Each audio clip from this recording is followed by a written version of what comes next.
Trade rumors are starting to heat up, involving one potential former All Star outfielder. What is Mike Elias currently doing with the Baltimore Orioles, and how involved will David Rubenstein be at the trade deadline? Baltimore Orioles fans are livid. Right now, the Baltimore Orioles are 10 and 17, and they hold one of the worst records in the American League. After all offseason, the Orioles were supposed to be this World Series caliber team with so much young talent and an uneasy pitching staff that no one expected what they would do in 2025. But with Gunnar Henderson, Adley Rutschman, Cedric Mullins, and Jackson Holliday, we all thought this team would be one of the best in the American League and even the MLB. But right now, this team is falling, and even they have one all-star outfielder who could potentially be on the move. Aliyah Muhammad from the Sport News said in a recent article about Cedric Mullins, the trade buzz is starting to heat up around this former all-star outfielder. He will be mentioned in trade conversations, Muhammad said, especially if he continues his solid play leading up to the deadline. The outfielder is a pending free agent. It may not be in the Baltimore Orioles' plans beyond this season. They have multiple younger players led by Gunnar Henderson and Adley Rutschman, who fans hope the team will keep for several years. Should the Baltimore Orioles re sign Cedric Mullins this offseason? So we have more information on the Cedric Mullins trade scenario that's going on. Um, I don't think the Baltimore is actively looking to trade Cedric Mullins, but this report from the Sport News just came out today that the Baltimore's could possibly make a move to free up space for Vance Honeycutt, Enrique Bradfield Jr.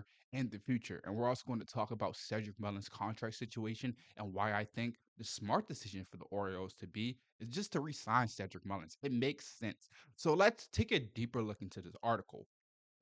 He talked about saying Nick Castellanos is off to a solid start, and Juan Rojas looks improved offensively. So the Philadelphia Phillies have a lot of players going for them, but they need another outfielder. Austin Hayes wasn't that guy. They moved on from him this offseason.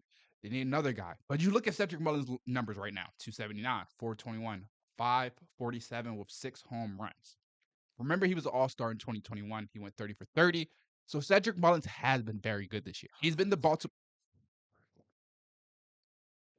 So Cedric Mullins has been very good this year. He's been the Baltimore's best player.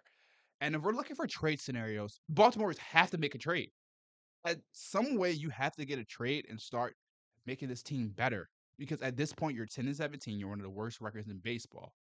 You're going to have to fight to get even back to 500 standards or even get back to the problem where you were. So now it's going to force teams to either, hey, you got to send us some prospects for Luis Castillo or Dylan Cease or all these different types of guys. Or is it Mike Elias going to be like, this is a failed season. We're just going to go in with our prospects. We're going to keep developing guys. Hopefully, we can get some guys up from AAA or AA to the MLB for some experience this year. And then next year, we just see when everybody's healthy. Because that's the main problem with the Baltimore Orioles right now. It's health. But for right now, we're talking about Cedric Mullins. And I'm going to tell you why I think the Baltimore Orioles should trade Cedric Mullins in a team like the Phillies, because you could get pitching prospects and guys back that you want to build a future with. So we're going to talk about Cedric Mullins' contract situation.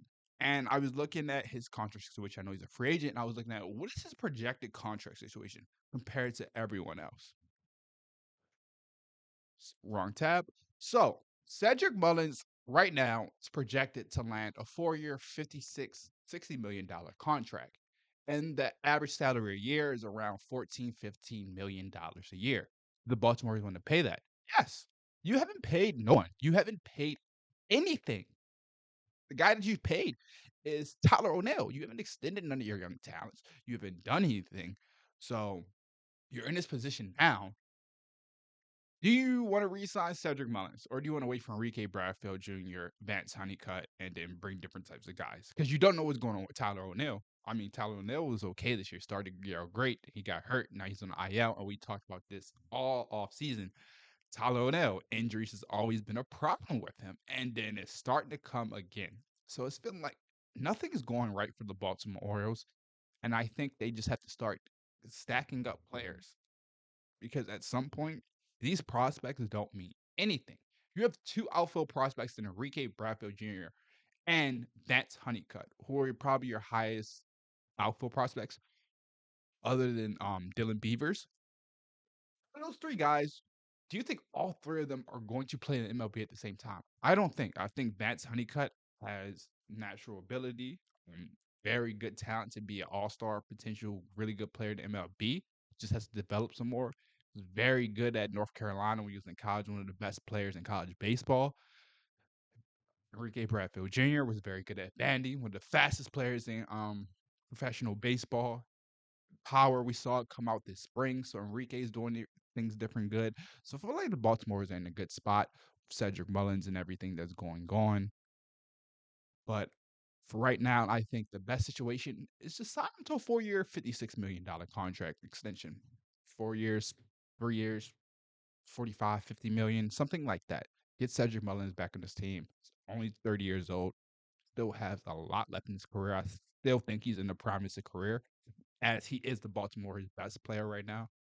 I want to take a deep dive into the Baltimore Orioles' whole offense, their whole pitching staff. And what's going on with this team right now that's making so many fans livid?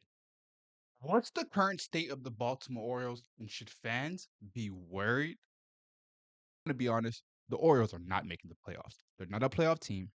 They just don't have the pitching staff. They don't have the talent. The offense is not producing like we all hoped they.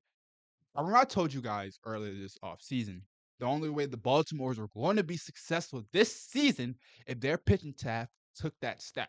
Be like, okay, Michael Elias did not go out and get guys to add to this pitching staff like Dylan Cease, Luis Castillo to be the top in rotation guys to carry this team.